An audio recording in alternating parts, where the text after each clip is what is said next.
Thank you. Thank you so much. First of all, Team IBX for inviting us. It's a pleasure and a privilege to be a part of a gathering like this, an event, an opportunity to host such an elite panel as we have on screen today. And also, mind you, it's a great topic to discuss, so relevant in our times, especially in the current environment. The secret recipe of better banking, how automation is driving digital transformation. This August panel has already been introduced, but let me also say that it's a pleasure to have you on this panel from my end as well. Mr. Saxena from State Bank of India, Ruwan Baknadinia from the beautiful country called Sri Lanka, from the Bank of Ceylon, Mr. Ashok Kumar, a valued customer and an old friend from Karur Vaishya Bank. Mr. Akshay Dhanak, pleasure and a privilege as always to connect with you again. Like the introduction, my name is Murli Mohan, and my primary responsibility at UiPath is to run the India domestic business. So all of you on the panel are either my customers or you are on my hot pursuit list, if I may call you that, in terms of helping you charter the next wave of digital transformation. So thank you so much once again from the bottom of my heart. It's a busy day. It's a Friday. I really appreciate this. Uh, Let me try and set the stage on this one. Having been as part of the automation journey as a sales or as a vendor at UiPath. So I think we are at a stage now that despite the setbacks of last year, companies are well on their way to a strong growth trajectory by fast tracking their digital initiatives. I mean, this is what we constantly hear in our conversations with banking customers, whether it's in India or around the globe. And I do acknowledge that 2020 was challenging for business around the globe, and banks in particular relied very heavily on automation to improve customer service, streamline internal processes, boost profits. So, 2020 in my mind was more of a year of getting prepared or getting bracing up for what was to follow. We saw a few trends emerge, and I'll just share a couple of them just to set the context, and I'll try and bring you in for your valued opinion. Number one, we saw that digitization for improving customer experience is clearly taking center stage. Best in class digital client experience from onboarding right to the entire customer journey experience in the bank. Multi-channel integration, front and back channel integration of all channels for a faster, highly responsive, better customer experience. In other words, digital everything as far as customer experience is concerned, clearly number one trend.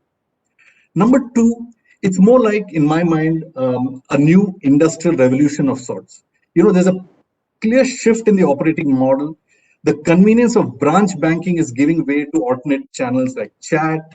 We're using apps, both mobile and otherwise, to reach out to banks, whether it's for complaints, whether it's for feedback, for requests, but alternative channels to engage with customers, emails, etc. The third trend that we are seeing is the power of technology, specifically the use of AI, analytics, and the higher end of technology. It's you guys will be the first to acknowledge that banks are a huge repository of data, both structured and unstructured. And a lot of banks globally and in India are using this semi and unstructured data handling using machine learning and the newer techniques to bring more positive business outcomes and stay a little ahead of the curve as far as customer experience and being competitive out there. The mission clearly is to deliver a digital journey which is free of unnecessary interventions and repetitive tasks. So that's really clearly taking center. And the last, if I may say, in my point of view, is the whole business around security and risk. We saw all through last year that a remote workforce and resource management is the center of how we extend our enterprise technologies to our workers, to our employees, to our partners, and to our customers. So this whole notion around data protection, open banking, increased controls was a huge aspect of change and trend as we saw. Now I will solicit your views on some of these as we go down this. But if I could, at the outset, um, get an opening comment from each one of you on what you believe, what do you, in your experience, see as emerging in the new normal today? How about we start with Mr. Saxena from State Bank of India point of view? What do you see emerge in your experience all through last year? Yeah, and good afternoon, everybody, and thank you very much, IBEX India, for having me on board for this discussion. Very interesting question what you have asked, Molly. And the trend what we see is that people would like to have services from bank without coming to the bank. That is the first step, which most of the banks in one way or another have achieved it. So we have gone through a transformation journey, not as of yesterday, we have done a transformation journey since 2016, when in 2017 we have launched our fully digital bank platform, which we call YONO itself. Having said that, if you would see, there are two things which people or the newer generation is aspiring for, right? They have got an instant gratification. I want this now. And if Right. bank cannot provide this service as of now and here, then they have to look at different avenues, right? So State Bank of India, we are a very young bank of 211 years here. A small base which is uncomparable in the world, 761 million accounts and 421 million customers, right? So that's why we are called the banker to the nation itself, right? And we are building all such journeys to meet the next aspiration of the next generation.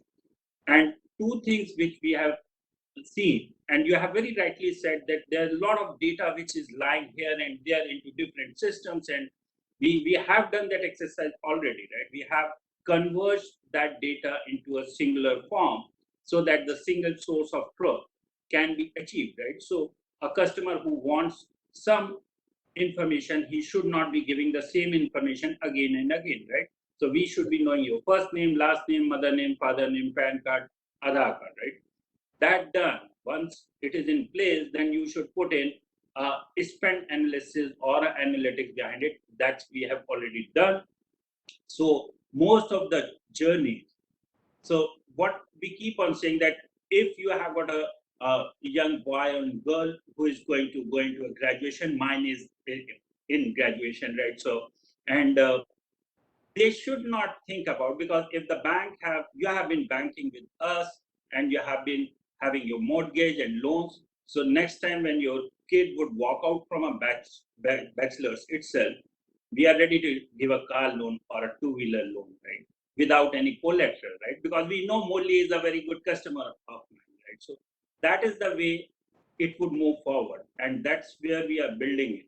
The other thing, the pandemic have taught us that people are still very worried. It's not like this, there's no worry. They still very worried. So, but still they want to invest, right? So how you are going to get a home loan without looking at a home itself, right? So there comes in a interaction wherein you should have a virtual reality platform to be integrated. So people can view in a virtual reality what they are going to buy, and that should be pre-approved by the bank itself, right? So you have to just get your civil score right to get a loan against that property, and then you should use YONO, which have got an online marketplace, to buy all the products which you want to furnish your home with, and then you can have a party, and then you can book tickets, etc., as and when you would like to visit Ibiza. So that's the way. In short, I'm trying to, because time is less, and we have got a lot of our co-panelists should also give their thoughts on that. Excellent. Mr. Ashok Kumar, would you share that as the trends that you're seeing from where you are at Karur Vysya?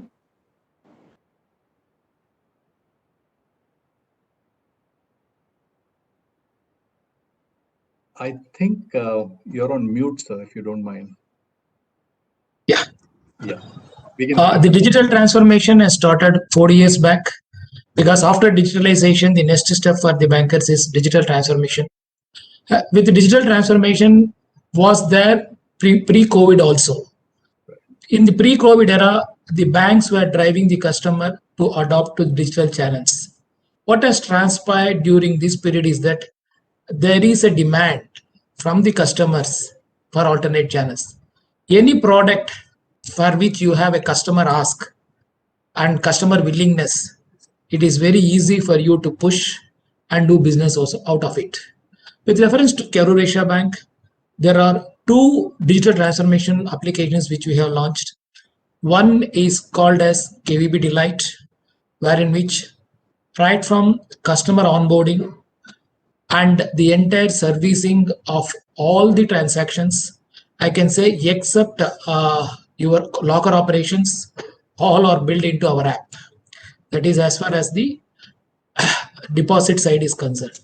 With reference to the loan side, we have launched loan origination system, wherein which we can say we are we are the only bank who can give in principle sanction to not only personal loans but your SME loans or your corporate loans also. The thing is, we have integrated with nearly 10 players in the ecosystem, wherein which your Aadhaar, everybody has done it.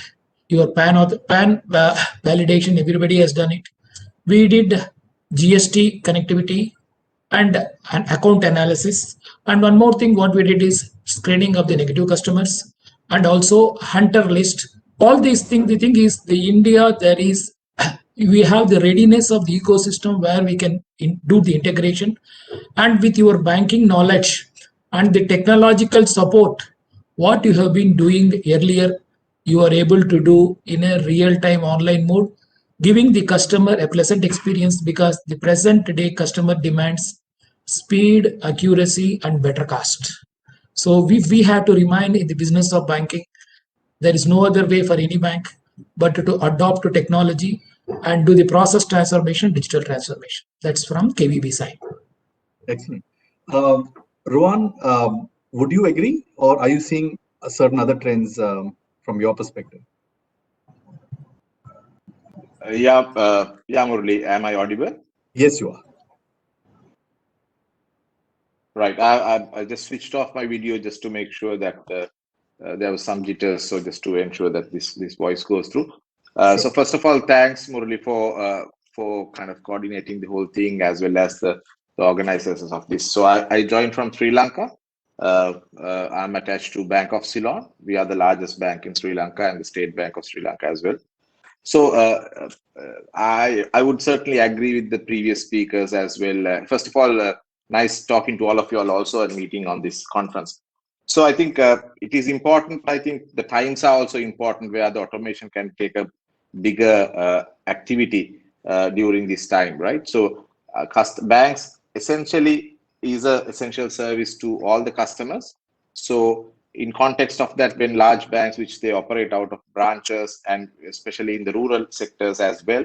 So we have seen a fair amount of decline in terms of people or other customers coming to the branch, as well as we are also challenged by pretty much our staffs, right, attending to the day-to-day activities. Most of the organizations actually work with about 30 to 40% of their staff strength, right? So either they take different shifts or cycles or whatever, right? So that's where the automation actually can help a lot, I think, into the future as well as in the current context.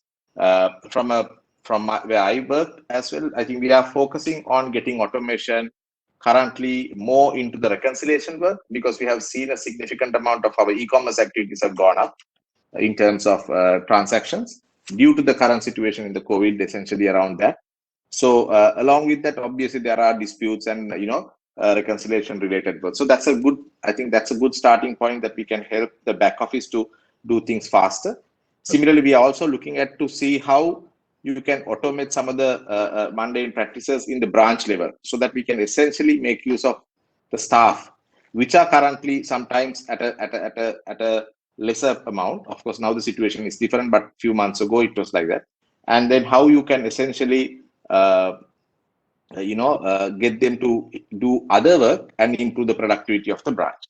So I think these are interesting times, and how you can essentially make use of these technologies, RPAs along with the AI together to help your customers, right? At the end of the day, in a very competitive environment, how you can help your customers to achieve their daily needs. and especially the youngsters, right? So they would definitely want to have a 24/7 availability, and where we can helping them. That's my initial thoughts on this. Yeah. Um, before I move to the next one, next question, Mr. Dhanak, I know you have the right to say all of the above, but do you have anything that you disagree with or something that you'd like to share? So it's a wonderful panel, and I think it is my honor and privilege to be a part of this conversation itself. And no, thanks Murli for moderating this conversation. With partners like UiPath, we get to unlearn a lot of baggage that we carry and learn a lot of new things. With young organizations like SBI, and I have been a customer myself, and I'm a very happy customer. And with leaders like Amit, we clearly know that the country is about to witness some of the great innovations that it has not seen in decades. And of course, Karur Vaishya Bank and some of the other, the leading organizations across the geography have huge impact, a positive impact that they have created. I represent Magma, which is into 33rd year of retail financing business, and the organization is into the asset finance, housing finance, SME finance, and general insurance businesses. So we cover roti, kapda, makan, and suraksha. Um, Overall, we have more than 68% of our customer base, from rural and semi-urban marketplace. So I completely agree with the broad trends, that Murli you set up as a context, and couldn't agree more with the specific levers that our colleagues has implemented. And as I think Ashok very aptly mentioned, transformation is a journey. He has already kind of seen so many waves, and it is relentless. The moment you see that the waves have now settled in, there's a next wave that we have to create, and that's a part of the sigmoid journey that we go through. Now, in my personal experience, there are three very interesting trends from the demand side that we take a look at. And of course, as far as the platforms, tools, and technologies are concerned, whether 7, 8 years back we were talking about mobility, portals, cloud. Now those are the hygiene. Now we are talking about multi-cloud. Nobody's talking about just the cloud anymore. Multi-cloud is a way to go. And it is not by choice, it is just by design. It just comes through, and then you have to accept it. Software as a service. For all you know, one of your software is running in Chennai, one of the other kind of core lending system or core banking system would be running in Mumbai. And what erstwhile used to be a thought process that we have a primary site, we have a near DR site, and we have a DR site. Now there's nothing called one primary site anymore. I mean, those discussions are legacy discussions. We have multiple sites and we have multiple failure sites. So that's from the technology side. From the supply side, the equation is evolving very fast. From the demand side, there are three particular trends that I would like to share over here. First is there is a systematic movement from digitization to digitalization. And digitalization is not e-commerce, digitalization is not mobility. Digitalization at its core is about customer experience. And taking cue from what Amit was suggesting, that people are not interested in a bank. People are interested in banking. A customer is not interested in a home loan. A customer is interested in home. And all these products and all these services that we provide, through whatever mechanisms and means, that is where this entire piece called digitalization is critical. In our perspective from Magma, digitalization means unconventional partnerships. How do we develop an outreach to reach to a customer where we do not have a physical presence? How do we serve the underserved who do not have access to the basic banking services or the lending services that we offer, we provide? And we talk about not just the financial education and empowerment, we're also talking about digital education and empowerment. And since we focus on more than 68% of our customer base, which is rural and semi-urban, we take this as an obligation and not as a lever to differentiate in the marketplace. And which is where there is a large shift that is happening from digitization to digitalization, from just making sure that our processes are efficient through automation to focusing that we are relevant and we are accessible and approachable to the customer when they need in a format how they feel comfortable engaging. This could as simply as having a kirana store provide a banking service or lending service, and that is the outreach that I'm talking about, which was not possible maybe 5 years back. But with the advancements that we see in technology, It is an obligation, no longer a possibility that we have to serve. So that is the first critical trend that I see. The second critical trend which I see in last 2 decades, the industry has worked really hard to get automation right, to create the business value, to make sure that as the business is scaling, the cost of operations is not linearly proportionate to that growth in business. It is non-linear, it is near flat. And which is where CIOs and CTOs, we always justify our jobs. We don't just say that throw in more money and then we will align. We just say, okay, fine, our job is to make it non-linear. And that is where we have our jobs, we have our targets, and we have our relevance in the overall ecosystem. So we are moving away from just making information available to analyzing information that is coming as an overload. Again, tying back to the digitalization where you have unconventional partnerships, the quantum of data has increased manifold. Not just quantum of data, the veracity of data, the authenticity. So erstwhile we used to rely on the credit bureaus, erstwhile we used to rely on the traditional form of due diligence for risk assessment, for operations risk management, for fraud risk prevention. Now, in the case of digital, where you are B to B, and God knows how many Bs are there in the center, to the final C, we want to make sure that we are able to analyze information and provide that value to our customers in real time. Now, that is an area which again is serving as a very interesting trend, from the demand side that we have to cater to. And the third interesting trend, I think from the banking perspective, we have seen in past 25 years, systematic shift from converting a teller to a seller. A branch is not just a point where you provide service to the customers. A branch is a point where you provide engagement, and engagement is not just from inside out perspective. There are multiple products not just sold from the bank or the NBFC perspective. There's a lot of cross-selling that is happening in B to B to B to B to C type of a format that we have, and which is a fantastic opportunity for us to improve the quality of engagement. So these are the three broad trends that I clearly see that they are attending to the fundamental demand side problem that I'm not looking for a bank, I'm looking for banking. Thanks, Akshay. I mean, that very succinctly put, and thank you so much for that. I'm going to change track, to be honest with you, because since the depth of insight that I'm getting on this panel makes the second question that I had in mind quite redundant, which was to go back in time and see what the real starting points were of your digital journey. I want to take the next leap. You all seem to be echoing this notion around customer service, customer being the center of the universe, and customer service emerging as a topmost priority. You said it, Mr. Saxena, Mr. Ashok Kumar, all of you, Rohan and Akshay, of course. Let's double click that for just a second, right? What do you believe, in your deep experience, what are the key factors for improving customer service in banking through automation and digitization? I'm taking a cue from what you alluded to, Akshay. What do you think are the key factors for improving? And in it, if there is a lesson for people like us, not just UiPath, automation vendors like us, on what is it that we can do to bring that capability to you? And if I could, if I could start with you, Mr. Ashok Kumar, and then love to hear each one of you after that. Mr. Ashok Kumar, I think you're on mute. Sorry about that. The expectation of the customer is increasing day by day. So is the expectation of the management. Every bank management wanted to improve their share of business. Every customer wants to get the best out of their bankers. So it puts the bank on hold to see that how we are delivering the service to the customer, what is relevant to him at a cost which is minimum and on a 24/7 basis.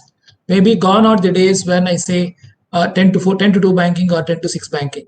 Now all the services the customer is, if you say if you analyze the transactions taking place between especially 9 p.m. to 6 a.m. and the people who are doing the transactions, because we did an analysis about we usually at 9 o'clock or 10 o'clock we go for sleep, but there are transactions happening around the clock, especially between 10 to 6. If you go and see the analysis of those transactions, it clearly tells the Gen Nest is using your bank on a 24/7 basis. So one of the expectation of the customer is at whatever may 24/7 service is a must, and that is the ask.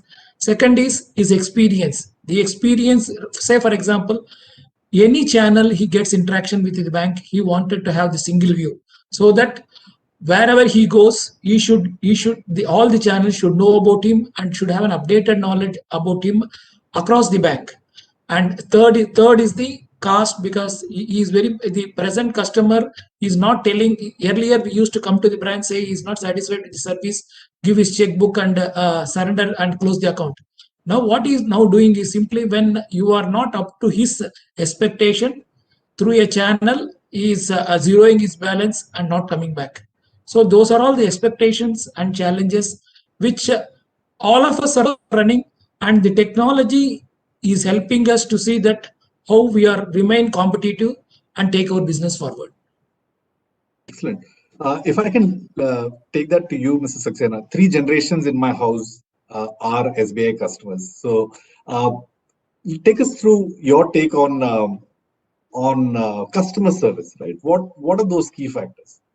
So I would tell you, Molly, about the principle what we have started for you.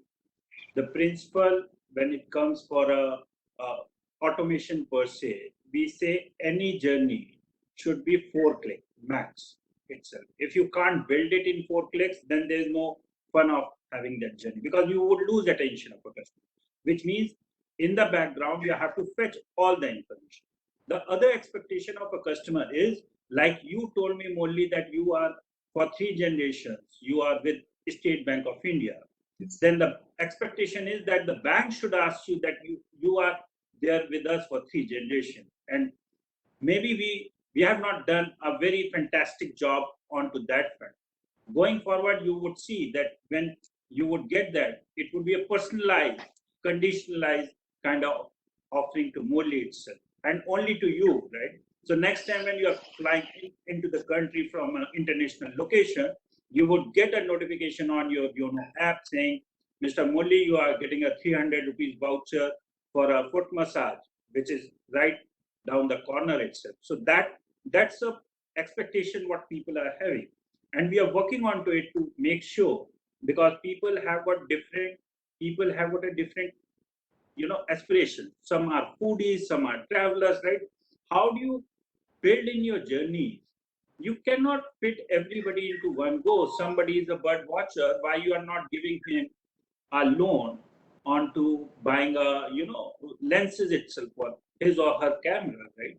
The younger generation have got a aspiration that young give me a second. Sure.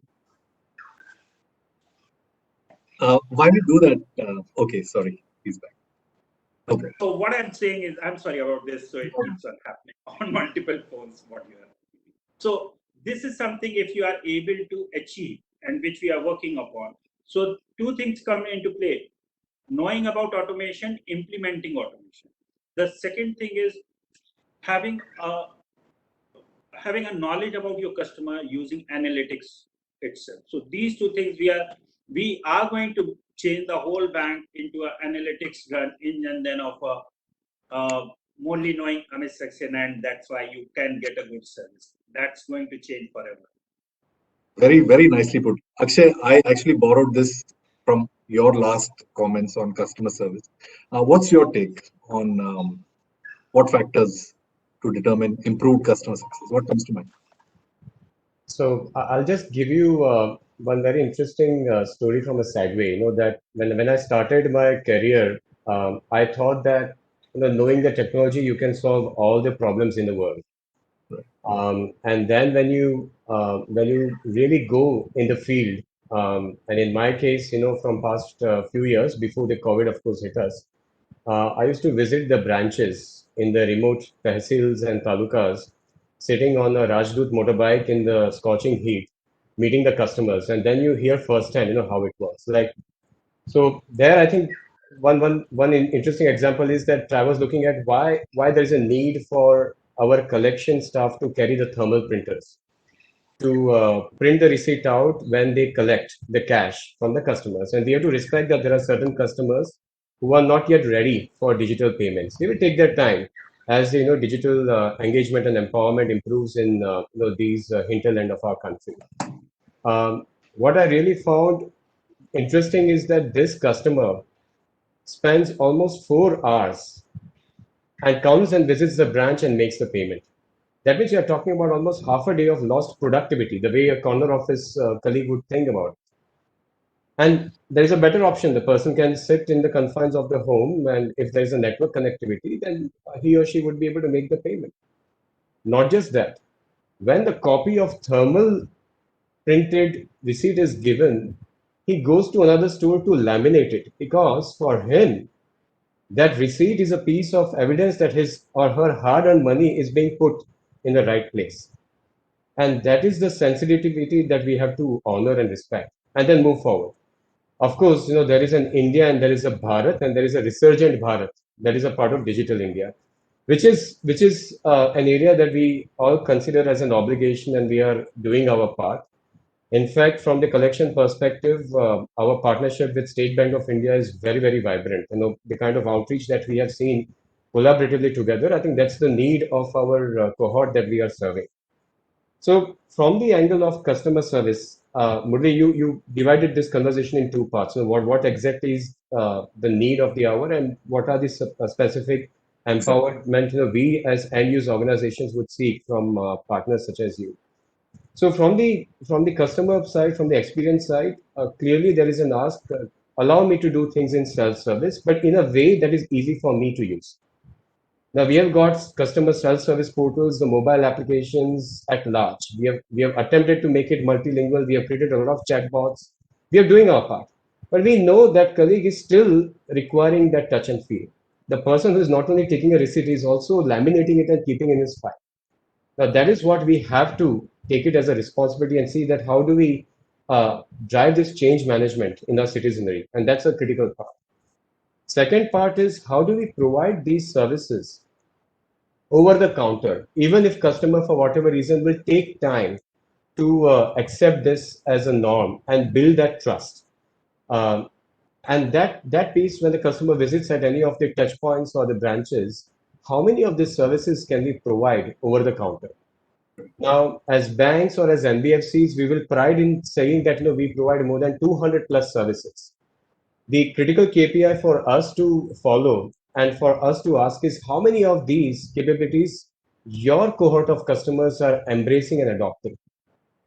How many of these do not have this notion of, oh, you submit the request, I will get back to you. These services have to be provided at the point of need. Because as I gave you the example that some of these customers would be traveling for 4 hours to get the service fulfilled, and that is unfair. We as financial services organizations have to still do a lot in terms of addressing that need of our customer. The third piece, in terms of making sure that we are able to provide this over the counter, or we are able to provide this in a self-service mode to our customers, there are operations and risk controls that we have to honor. And that is where we have to do our part to automate these and make them so transparent that they get executed at the point of servicing, whether it is over the counter or whether through self-service. So that is another metric that we follow, that how many of our controls are being exercised in real time. So that whether it is to do with fraud risk prevention, whether it is to do with operations risk management, those automated controls are being exercised in an untempered way in the journey of customer servicing. So that is a demand side of equation.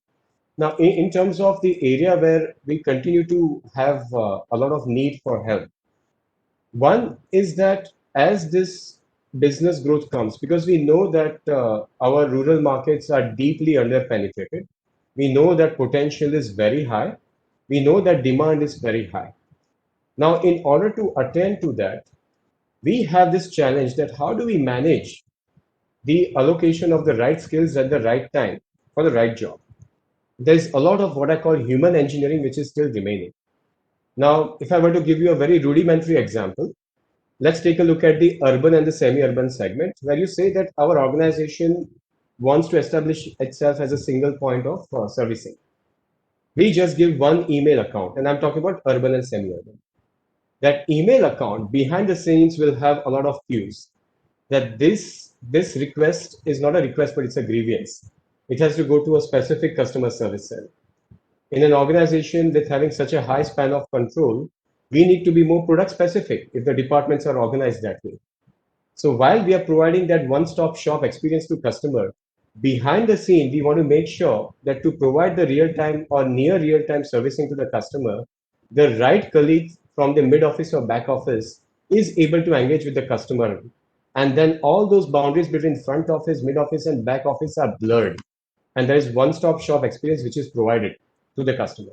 So how can that one email ID and behind the scenes 300 colleagues who are sitting in a central office and serving the need of the customer, how can the right skill be allocated? So there are tools and technologies, but there's a lot of AI and ML that needs to come into the equation to provide that right first time as an experience. And the second critical part is that while from the technology perspective, the industry continues to establish the standards. As financial services organizations, we also have to create our own business standards. So I am very excited and I'm very optimistic when I hear that there are standards like Open Credit Enablement Network, which are coming about, which is where a lot of banks, a lot of fintechs are coming together and realizing that, I mean, some of the statistics that we have that even in this deeply under-penetrated segment of SME, we have so much of NPAs. Right. And there are established players. I mean, then we know that we have a road to travel. Perhaps our business model that was going through DSA was not right. We have to go through LSP. So these are some new, very, very disruptive thought process, but very right thought process which are coming into play. And this is where business standards are coming. All the technology tool sets from the supply side are there, and they're attending to certain standardization. But as the business standards come through, this B2B2C portability that we talked about will become much more seamless and meaningful. And the time to market that we will have to serve the needs of these customers will reduce dramatically. So I can't let this conversation end without bringing in the technology aspect, and you touched upon it. Because automation, a lot of the capabilities you spoke of, and I was, making a few notes on the side. There's a lot of capability out there, and you rightly put it. It has to converge into a seamless experience for our customers.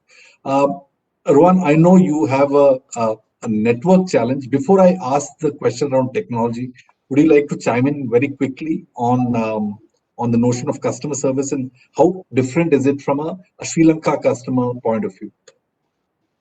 I think I kind of agree with all the sentiments that were discussed by the previous colleagues. One thing that I would like to address here is we need to also take this to the next level, as in how we can really interconnect banks with the other institutions, right? Particularly with the government institutions, right? If we can automate some of the services that we are currently doing with the institutions where we can make customer payments and customer initiatives more seamlessly, right? Because I think Ashik spoke about someone coming for 4 hours, right? So I'm sure he's going to make some payments for some of the other institution, right? So how can you really make that also seamless? I think this is something that from a technology standpoint, some of the technology leaders should start looking at it. From a Sri Lankan standpoint, the government has also taken a lot of initiatives of computerizing, digitalizing some of the government institutions where customers get the benefit of doing things at home.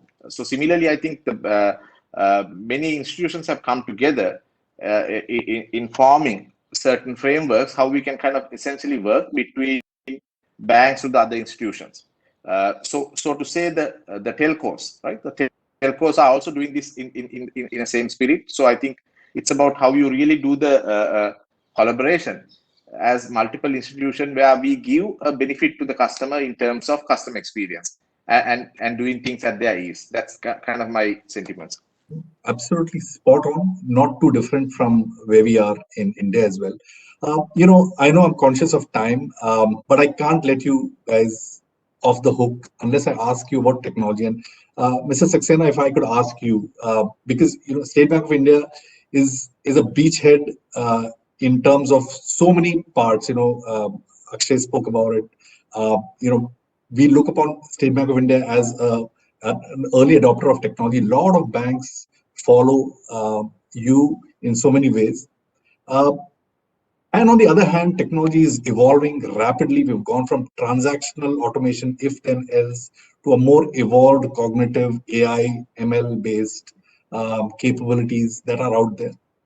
What are the key areas you feel, right, that AI in particular, or higher level cognitive capabilities can be leveraged to give you unbridled competitive advantage in today's environment?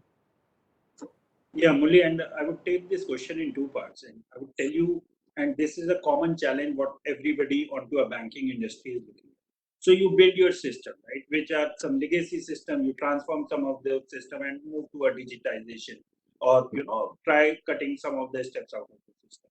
Having said that, that is not reducing your compute and your storage need, because the number of digital transactions are increasing on day out basis. Then you started building all those things. Now the biggest challenge what we are looking at, and it's a challenge for everybody into a BFSI industry, how to take your systems to a cloud itself, a multi-cloud. Every bank have got their own internal cloud itself. We also have, right? So one is, the biggest challenge is to how to build that cloud strategy and to take you on over there itself, right? So that your system AI is, if you want to run AI, you should have a strong compute available to you, right? All those blade architecture, etc., which you need to have, or deep learning. So what we are seeing is that we are building that kind of a thing, and you would see that on a technology front, if we have to adopt that all new technology, then we have to have this strategy in place for a cloud. The other thing is the AI, if you want to do, then how much of a AI, because the data consumption, the data what we have, we are like the biggest, frugalers or the googlers of this country itself, right? If we start digging the data, we have got every data about every person, right, who is with our customer, who is as a customer. Have we? So we are building up that, and we would see to it that we would become a substantial, enabler in the country when it comes for knowing about your customer 360 degree. But that those two things are going to go. It's going to take some time, because we can't say we will do it tomorrow, but you would see the change coming in by next year itself. Excellent. Mr. Ashok Kumar, I have been part of your journey in a very small way as Karur Vaishya, but in your own words, what is your position on this? AI, cognitive capabilities giving you better advantages going forward? The AI is there for the last 50 years, but the real use of AI, I can say, started 4 or 5 years back, where it has become, commercially viable and implementable. And earlier, AI was called as expert systems. Now we call it as AI, ML, deep learning. Yes, those things are there. As rightly told by Amit Saxena, what is necessary for AI is the data, quality of the data, and your own business logics. Because AI is, what is the difference between other applications and AI is that in all applications, you decide what the software will do. Right. But it is in AI and ML, such an intelligent thing. Based on the data, the system itself take decisions depending upon the configuration what you made. It itself will work or give a results. With the so much of data available in place, and data which is adding up every day, it is next to impossible for any human being to do the analysis by himself and come out with any solutions. Yes. So the organizations which are going to have the correct data and environment in place are really going to be differentiators. Because whenever you talk about AI, I go still back. The thing is, fire has changed one of the earliest invention of mankind, which has changed. computerization once again some 40 changed, and AI, which even though it is there for the last 50 years, last 3 or 4 years, it has been much talked because data is there and there is enough of hardware resources which are in place.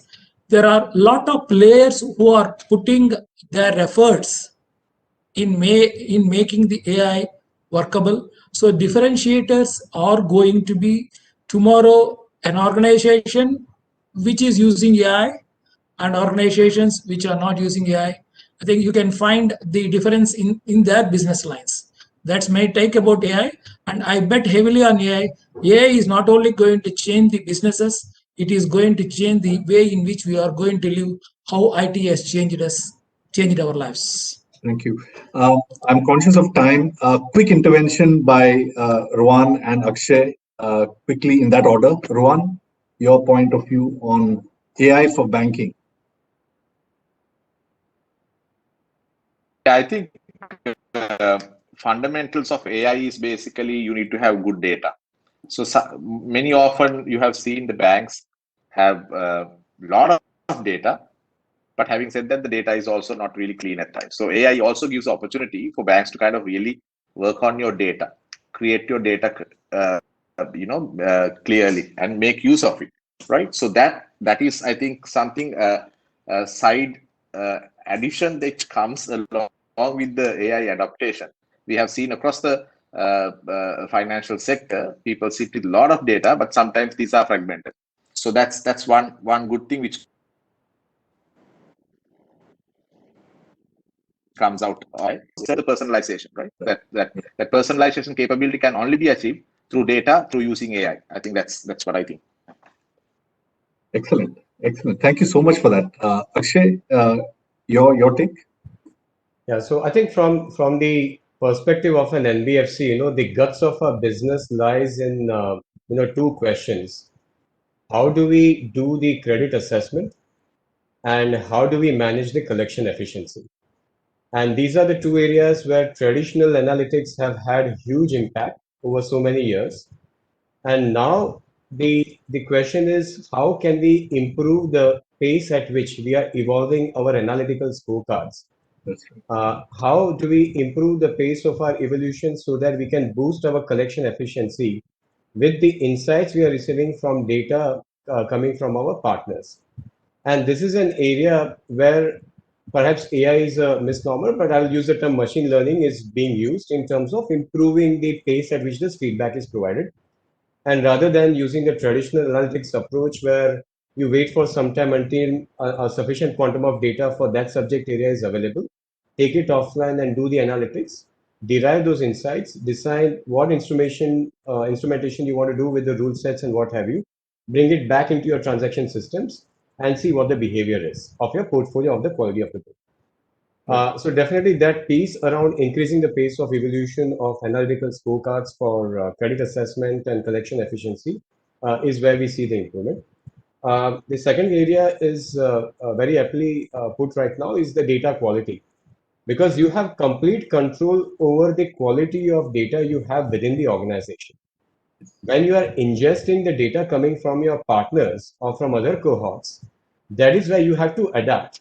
You cannot necessarily enforce the grade of quality that you have established through your data governance lever within the enterprise to be applicable to all your partners. You have to accept that as a reality, that there is going to be variation, and that has to be adopted to, that has to be adapted to. And that's one area which is always a humbling experience, and it's always a learning experience that we go with.